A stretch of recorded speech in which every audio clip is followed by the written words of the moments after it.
윤 전 대통령과의 문제, 지금 1심 선고들이 하나둘 나오고 있고 어제 특히 한덕수 전 총리에 대해서 23년형이 선고가 됐습니다. 이 파장이 계속되고 있고 윤석열 전 대통령 선고까지 이어질 겁니다. 어제 주요 핵심 부분, 계엄은 내란이다. 이 부분 한번 좀 들어보겠습니다.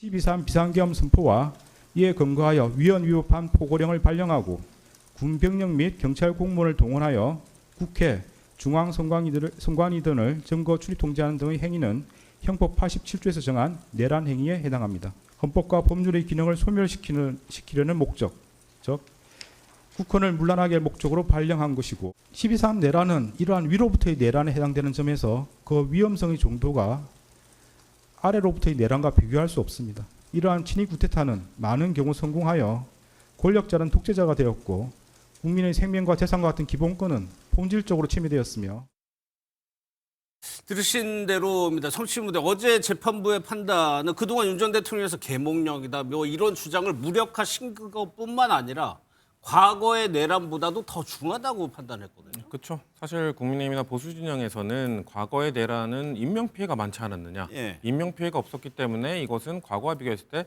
아주 그냥 미약한 범죄에 불과하다. 뭐 이런 주장을 해왔어요. 근데 어제 이진관 판사의 판결은 오히려 정반대입니다. 저도 계속 주장을 했던 건데 그 당시의 민주주의 수준과 지금 2024년 그 당시 비상계엄이 있었던 내란이 있었던 그때의 이 민주주의 수준은 현격하게 다릅니다. 그 당시에 정말 전두환이 그 내란을 일으켰을 때와 지금 국민의힘으로 막아냈던 정말 국민들이 희생해서 막아냈던 이 민주주의 수준이 다르기 때문에 그런 이렇게 높아진 민주주의 수준 안에서도 사실상의 위로부터의 내란, 친위 쿠데타를 획착했던 뭔가 이런 그 윤석열 전 대통령에 대해서는 그리고 한덕수 전 총리에 대해서는 아주 엄중한 처벌을 내릴 수밖에 없다라는 거죠. 예. 그리고 이제 어제 판결문에 이제부터 12.3 내란이라 칭한다고 했습니다. 지금까지 뭐 국민의힘에서는 내란몰이 한다 했습니다만 이제 국민의힘의 윤석열 정부의 처음이자 마지막 그리고 유일한 국무총리였던 한덕수 전 총리가 예. 23년형을 받았습니다. 물론 1심입니다만 대법원 판결까지 뭐 가자고 지켜보자고 하겠습니다만 그럼에도 1심 결과만으로도 이제 내란이라고 할 수 있는 상황이 됐기 때문에 예. 지난 시간 동안 내란몰이 하지 말라고 했던 그거에 대한 반성을 해야 될 것이라고 생각을 하고요. 예. 그래서 지금 이 판결의 파장력은 저는 매우 클 거라고 봅니다. 아마 일단 내란의 중요 임무 종사자가 유죄가 나왔는데 내란 우두머리가 유죄가 나오지 않을 가능성은 전 극히 드물, 사실상 없다고 보거든요. 예. 그렇기 때문에 윤석열 전 대통령의 유죄도 거의 다 확실시된 거다라고 보고요. 예. 어제 판결을 통해서 국민들께서도 답답한 부분들, 뭐 이 판결이 내란과 관련된 게 대체 언제 정리되는 거야라고 답답해하시는 분들이 있었을 텐데 그래도 어제 판결을 시작으로 해서 국민들께서는 이제 조금 정리가 되는구나라고 하는 안도감을 좀 느끼시지 않았을까 저희는 예. 그렇게 봤습니다. 그러니까 앞서 살펴봤던 지지율, 대표가 그렇게 단식을 했음에도 불구하고 지지율은 오히려 떨어지는 상황. 이런 것들이 작용한 거 아니냐는 건데 이준희 대표 어제 최종심까지 보자고 했죠. 당 입장에서. 그런데 윤석열 전 대통령 선고가 나오게 되면 그때도 그런 입장을 과연 유지하는 게 맞는 것이냐. 이 부분에 대한 고민은 없나요? 그 부분도 고민하고 있죠. 그래서 지금 아까 이준석 대표 개혁신당과의 연대 그 모멘텀 계기가 아마 윤석열 전 대통령의 1심 판결 나오는 거 거기에 따라서 아마 결정될 가능성이 굉장히 높아 보입니다. 그리고 또 하나 말씀드리면은 직위원 판사가 결국 이제 판단하게 되는 건데 예. 지금 이진관 재판부가 직위원 재판부보다 먼저 이걸 판단했단 말이에요. 예. 이게 문제가 그때 좀 지적이 됐었습니다. 본 재판인 그러니까 내란 우두머리 혐의를 받고 있는 윤석열 전 대통령에 대한 판단을 먼저 하고 그 밑에 판단을 해야 되지 않겠느냐. 내란 주요 종사자나 방조라든가 이런 혐의에 대해서 예. 그렇게 하는 것이 순서가 맞지 않느냐라고 얘기했는데 그럼에도 불구하고 이진관 재판관이 먼저 판단한 것은 무엇이냐? 제가 보기에는 직위원 판사의 판단에 좀 압박을 주기 위해서 내가 먼저 내란이라고 못을 박을 테니까 말뚝을 박을 테니까는 그 뒤에는 딴 생각하지 마. 다 내가 먼저 말뚝을 박았으니까 다 따라와. 선행 재판부를 통해서 후행 재판부를 사실상 움직이는 이런 취지의 이런 의도의 판단을 내린 거 아닌가 싶어서 좀 걱정이 되는 부분이 있습니다. 그럼에도 불구하고 저는 직위원 판사가 선행 재판부의 판단이 흔들리지 않고 독자적으로 양심적으로 판단한다 그러면 또 다른 재판 판단이 나올 수 있지 않을까 조금 기대를 해봅니다. 다른 판단이 나올 수도 있다. 그럴 수도 있죠. 왜냐하면 지금 이진관 판사는요 굉장히 심정을 많이 드러냈었습니다. 본인이 유죄를 때릴 거라는 것을 재판 내내 드러냈죠. 공소장 변경을 먼저 검사에 요청을 하기도 했었고요. 또 변호인 측에 발언 기회를 충분히 보장하지도 않고 말을 끊기도 했었었고 예. 그런 거 보면은 유죄 취지가 굉장히 예상된다고 했었는데 지경 판사는 그러지 않습니다. 지경 판사는 양쪽에 다 공정하게 기회를 충분히 줬었거든요. 그래서 예. 충분히 의견을 듣고 심사숙고해서 판단을 하겠다는 입장이기 때문에 이진관 재판부와는 다른 판단이 나올 수도 있다. 저는 그렇게 생각합니다. 알겠습니다. 그러면 실제 어제 재판부에서 이제 구체적으로 살펴볼 텐데 한덕수 전 총리 그 국무회 CCTV가 공개됐음에도 불구하고 한 전 총리가 어떻게 대답을 했을지 기억이 안 난다고 막 얘기를 했었거든요. 그 영상 한번 좀 보겠습니다. 여기에 기록에 나타난 피고인의 학력, 경력, 사회적 지위 등 재반 사정을 더하여 보면 피고인이 불과 약 3개월 만에 대통령실에서 대국민 담화문, 포고령, 비상계엄 관련 지시사항 문건, 비상계엄 선포문을 받은 기억을 기억하지 못하였다는 취지의 주장은 도저히 수긍하기 어렵습니다.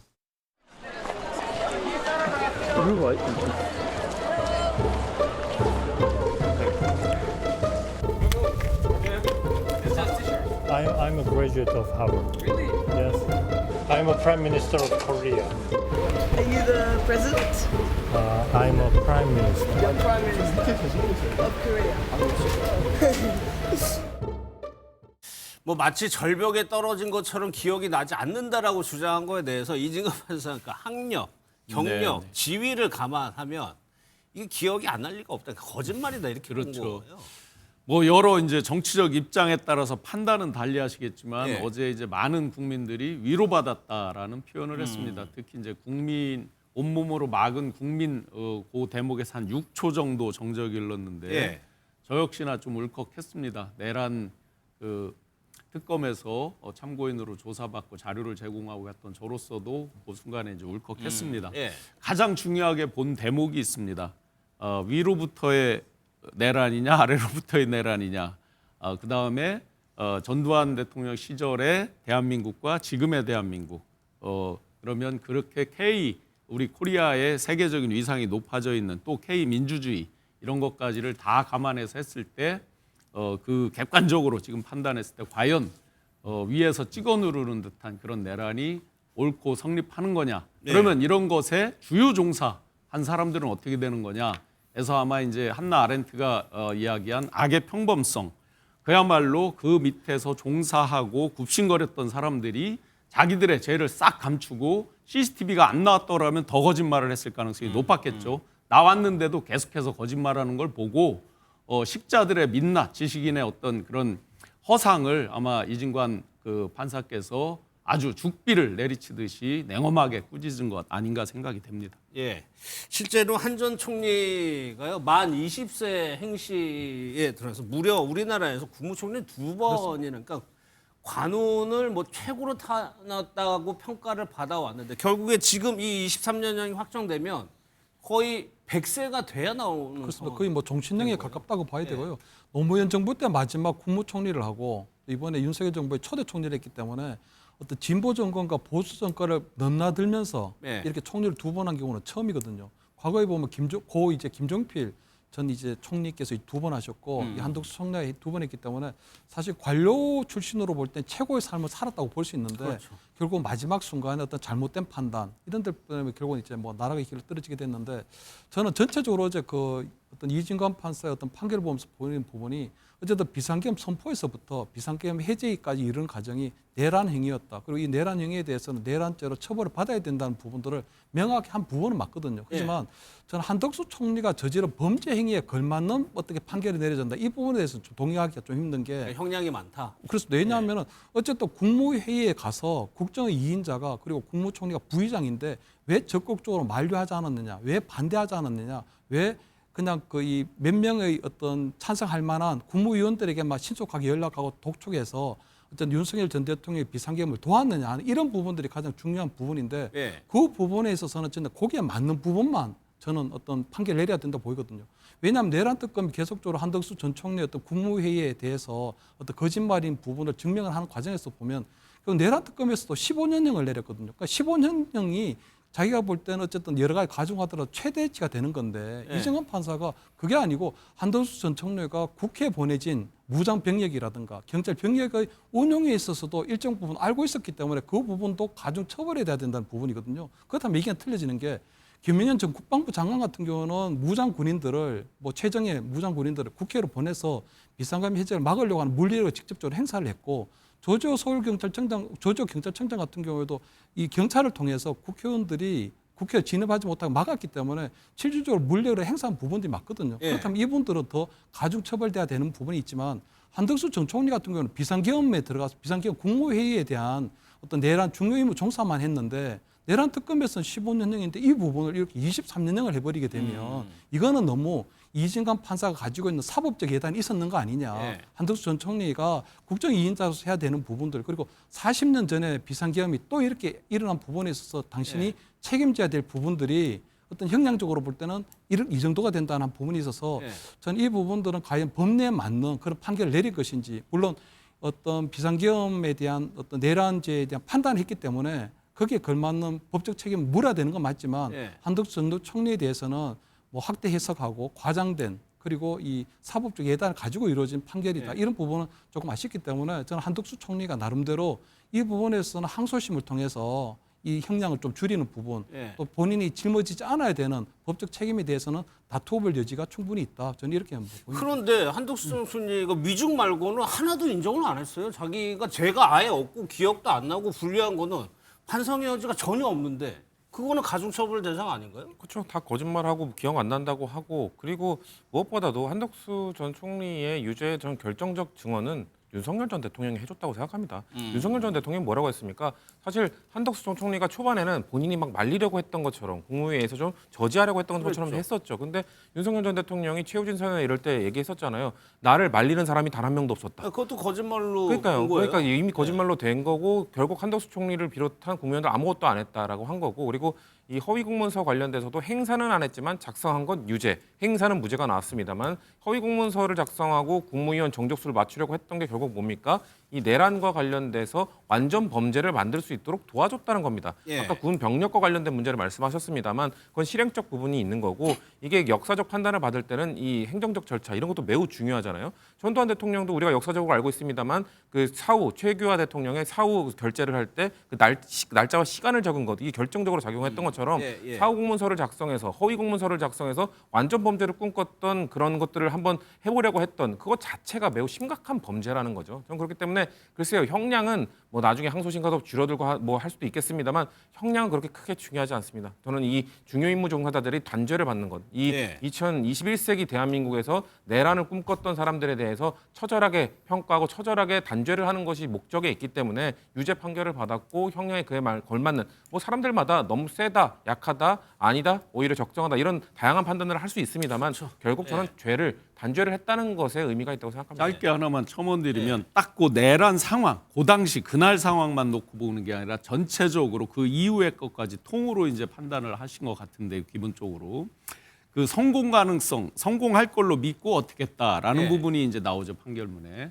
그렇고 거기에 그 뒤에 일어났던 헌재 재판관에 대해서 엉뚱하게 이제 한다든지 또 국민의힘에 새벽 3시, 4시에 10,000원 내고 갑자기 입당하면서 어떤 대통령 후보의 지위를 일종의 이제 찬탈하려는 시도 이런 것들이 이제 종합적으로 그 내란의 연속선상에서 판단했을 것 같습니다. 그렇죠. 그 부분인데 한 전 총리가 이제 대선 후보 나왔었죠. 이거를 재판부에서는 정치 행보를 통해서 은폐하려고 했던 시도라고 봤습니다. 그 내용 한번 들어보겠습니다. 피고인 재판 과정에서도 허위로 진술을 번복하고 대통령실 CCTV와 같은 객관적인 증거에도 불구하고 아무런 기억이 나지 않는다고 주장하는 등 진실을 은폐하고 책임을 벗어나고자 할 뿐입니다. 피고인이 진실을 은폐하고 책임에서 벗어나고자 한 행위들로 인해 우리 사회의 정치적 분열과 갈등이 더욱 심화되었고 21대 대한민국 대통령 선거 출마를 국민 여러분께 말씀드리고자 이 자리에 섰습니다. 여러분, 저도 호남 사람입니다. 서로 사랑해야 합니다.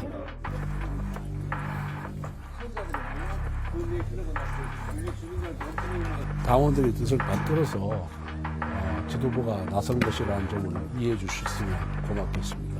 겸허하게 수용하고 승복하겠습니다. 한번 더 할게요. 네. 네, 정말 감사합니다.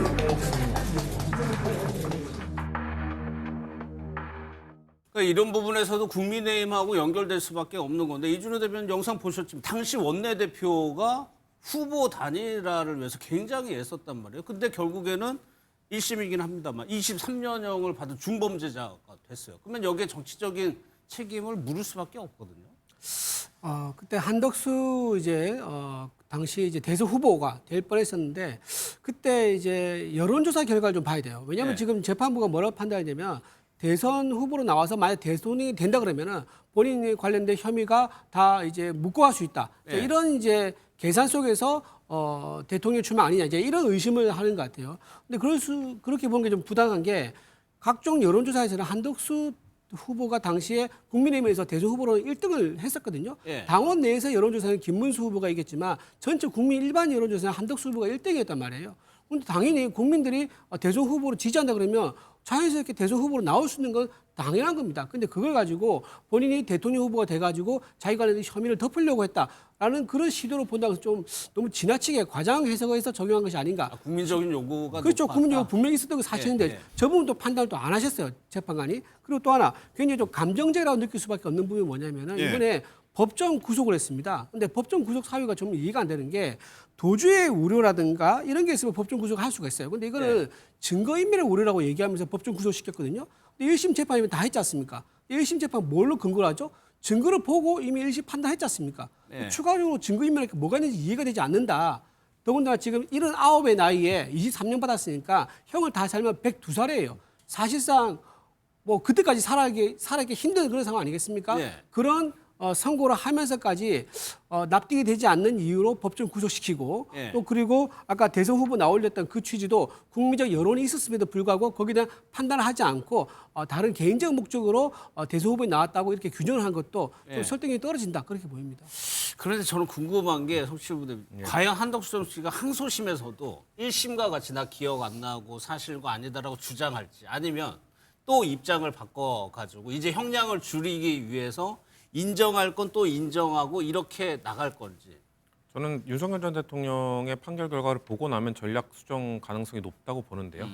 내란 우두머리에 대한 혐의가 그 유죄가 판결이 나왔는데 중요인무정 조사가 끝까지 무죄를 받기 위해서 노력한다? 이건 쉽지가 않거든요. 그리고 추가적인 증언들 그리고 지금 이번에 보면은 당시 국무회의 때 뭐 그 최상목 부총리라든지 조태열 외교부 장관 정도가 뭐 이거는 반대해야 된다. 반대했다라고 그 얘기 표현했죠. 나오고 있잖아요. 예. 그 사람들은 반대했지만 그 사람들에 대해서 전혀 말을 들어주지 않았던 게 한덕수 전 총리였다라는 게 이미 나왔기 때문에 예. 너무 명백합니다. 그렇기 때문에 앵커께서 말씀하신 것처럼 전 전략 수정의 가능성이 있다고 생각합니다. 아마 아까도 언급해주신 뭐 고령의 나이라든지 그리고 뭐 이걸 번복하면서 인정을 하면서 반성하는 태도로 바뀐다든지 그러면 대폭 형량이 감형될 가능성도 저는 있다고 보거든요. 저는 예. 아까도 말씀드렸습니다만 국민들이 느끼시기에 형량이 뭐 더 많아야 된다. 뭐 다양한 의견이 있을 수 있습니다만 이번 판결의 의미는 결국 내란 세력들과 그 내란에 동조했던 사람들에 대한 단죄입니다. 그렇기 때문에 죄를 뉘우치고 반성하는 사람들에서는 충분히 감경 사유나 이런 것들이 전 적용될 수 있다고 생각합니다. 예. 어제 판결에서 이제 이진관 판사가 잠깐 멈칫하는 장면이 있었거든요. 이게 이제 울컥한 거 아니냐는 해석인데 영상을 좀 한번 보도록 하겠습니다.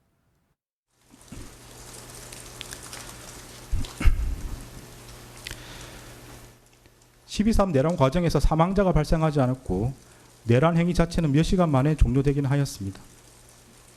그러나 이는 무엇보다도 무장한 계엄군의 맨몸으로 맞서 국회를 지킨 국민의 용기에 의한 것입니다.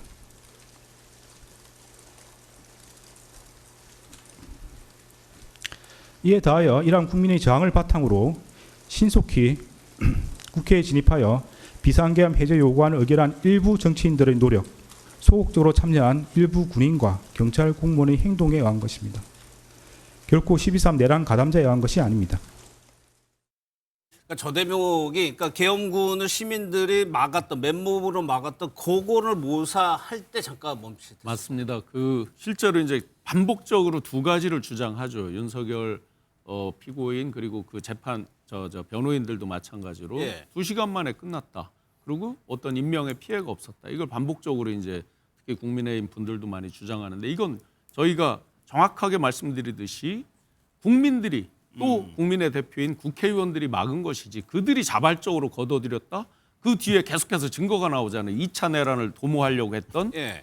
심지어 육군참모총장 그런 사람들이 거짓말을 하면서 군 동원 버스를 계룡대에서 버스를 타고 군인들이 오고 또 전방에 있는 그 여단 규모의 병력을 빼려고 했던 그런 시도들 이런 것들이 그 뒤에 계속 나오고 있기 때문에 그 부분에 대한 궤변 이 부분을 법리적이고 그리고 현실적인 것으로 정확하게 재단을 했고 그 부분에서 아마 재판장도 사람이다 보니까 울컥하는 그것도 있었을 것 같습니다. 예, 실제로 재판부, 그러니까 이제 내란 혐의 재판은 이제 직위원 재판부가 하는데 여당에서 이제 또 불만이 제기되고 이진관 판사에 대해서는 야권에서 불만이 제기되는 상황인데 실제 직위원 판사에 대해서 여권에서 굉장히 조금 뭐 지적 많았었잖아요.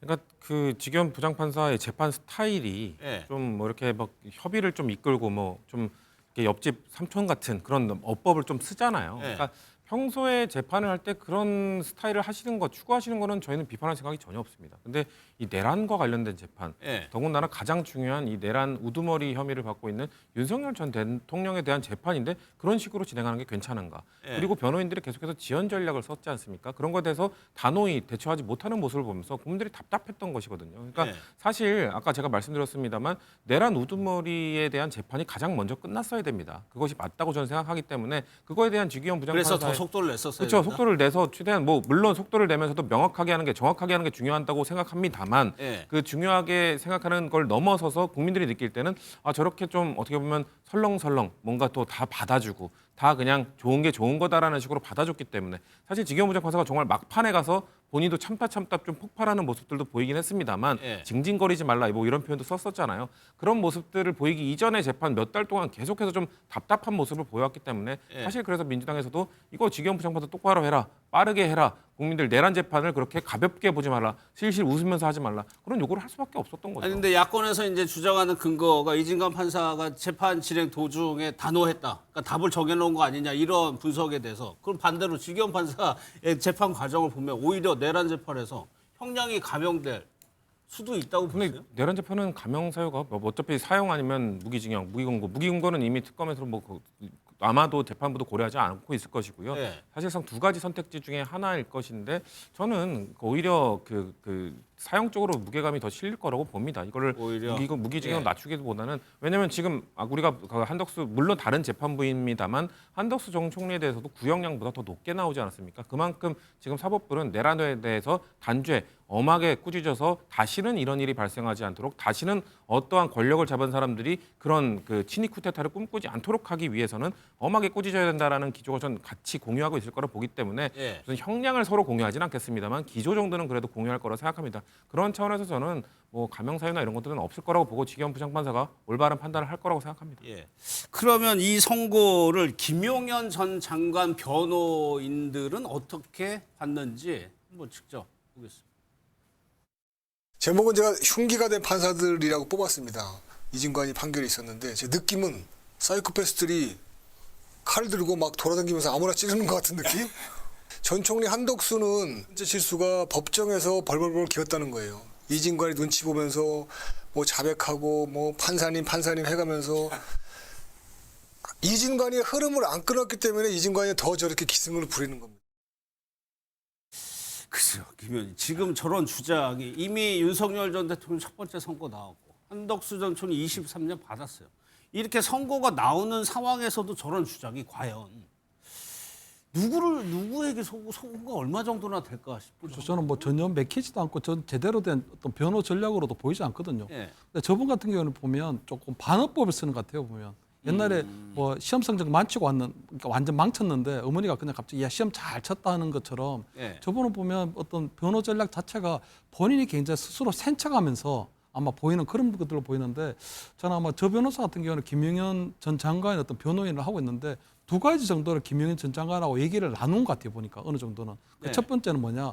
어차피 조기 대선이 됐고 이재명 정부가 들어왔기 때문에 우리가 내란죄로 처벌받는 건 피할 수 없다. 벌써 답은 정해져 있다. 두 번째, 어차피 어느 정도 시간이 지나고 나면 사형이든 무기징역을 받더라도 얼마 지나지 않아서 어차피 이거는 감형이 되거나 아니면 사면이 될 것이다. 그렇기 예. 때문에 우리는 계속적으로 센 척하는 모습을 보여야 되고 그래야 우리가 보수 진영 쪽에서도 계속 우리에게 대해서 동조하고 그 이 부분이 만들어지면 우리가 살아날 길이 있다. 그렇기 때문에 이렇게 가는 게 정답이다. 이렇게 생각을 하는 것 같아요. 거기에 대해서 아마 김용현 전 장관도 일정 부분 수긍을 하기 때문에 지금 어떤 재판정에서 이진관 판사에 대해서 또는 다른 판사에 대해서 계속적으로 공격적인 모습을 보이는 부분들은 사실 일반 재판정에서는 상상할 수도 없는 일이거든요. 그렇기 때문에 저는 그러한 부분들을 지금 어느 정도는 피고인들하고 특히 김문현 전 장관이든가 이렇게 나름대로 그런 부분을 논의를 한 게 아닌가. 그렇기 때문에 그런 전략을 쓰는데 그 전략에 저는 굉장히 조금 이제 마이너스일 것이다. 아마 나중에 1심 선고가 나게 되면 아마 본인이 그때는 어떤 걸로 또 다른 뭐 이 배변 늘어놓을지 모르겠는데 아마 정상적인 상태에서의 변호는 아니다. 이렇게 말씀을 드립니다. 그러니까 이런 인식, 한덕수 전 총리에 대해서 2심, 3심 다 안 사니까 걱정 마라. 이런 게 그러니까 윤석열 전 대통령에게도 기본적으로 진짜 깔려 있는 건 아닌가 싶기도 하고. 지금 변호인들도 그렇고 윤석열, 김용현 두 피고인들도 그렇고 구치소 정치를 하다가 법정에까지 나와서 이제 법정 정치를 하는 거죠. 특히 저 변호인들은 법정 정치 플러스 이제 유튜브 정치까지 하더라고요. 누가 봐도 정상적인 변호 전략은 아니죠. 사이코패스 이렇게 했을 때 과연 그걸 듣는 해당 재판장뿐만 아니라 사법부 전체가 과연 어떨까? 그러면 좀 전에 분석 잘 해주셨듯이 이미 이들은 사형 아니면 무기징역 둘 중에 결론이 나 있다. 그럼 나머지 남는 것은 한 줌도 안 되는 지지층이지만 그들에게 강력히 소구하고 후위를 도모하자. 그래서 계속해서 그 정치적 제스처와 정치적 언행 그 연속선상에서 벗어나지 않는 것 같습니다. 그런데 이것을 바라보는 재판부도 그렇지만 국민들은 과연 이렇게 끔찍한 내란이라고 하는 죄를 저지르고 그 뒤에 일종의 2차 가해가 되는 거거든요. 국민들에 대해서. 그런 부분에 대해서 더 분노하는 측면이 있습니다. 정광훈 목사가 지금 구속돼 있는 걸로 알고 있는데 SNS에 글이 하나 올라왔는데 이런 얘기입니다. 이것도 누구한테 여쭤봐야 될지 참 곤란하네요. 북한 지시로 이제 본인이 이제 구속이 됐다는 거예요. 또 국민저항권을 발동해야 된다라고 주장을 하는데, 이것도 뭐 그냥 그 여론에 대해서 호소하는 것 같아요. 그렇죠. 근데 국민들이 저 SNS 메시지를 곧대로 들을 것인가? 마지막 문장을 나라 살려야가 아니라 나를 살려야로 느낄지 않을까라는 생각이 들어요. 저 메시지는 결국 주말마다 여전히 지금 광화문에서는 저분들 집회를 하고 계시잖아요. 그분들로 하여금 좀 더 강한 메시지를 내라. 이미 그 광화문 저도 주말마다 광화문을 지나기 때문에 메시지를 종종 듣는데요. 이미 메시지가 너무너무 셉니다. 이미 그 지나가는 국민들 눈살 찌푸리게 하는 메시지가 너무 많이 나오고 있기 때문에 그런 정광훈 씨의 저는 목사라고 칭하고 싶지 않습니다. 정광훈 씨의 메시지가 오히려 본인을 죽이는 길로 갈 것이다. 본인을 살리는 길이 아니라 국민들의 공감대를 잃게 되고 본인을 지지하는 정말 한 줌도 안 되는 그런 지지층, 그 거리로 나오고 있는 그런 분들의 목소리의 볼륨이 점점 커진다고 하더라도 본인의 뭐 석방 가능성이나 뭐 이런 가능성은 점점 사실상 지금도 낮지만 지금도 거의 없지만 더 사라지게 될 거라고 간략하게 말씀드리고 싶습니다. 저는 정광훈 씨 얘기 길게 하는 게 적절하지 않다고 생각합니다. 알겠습니다.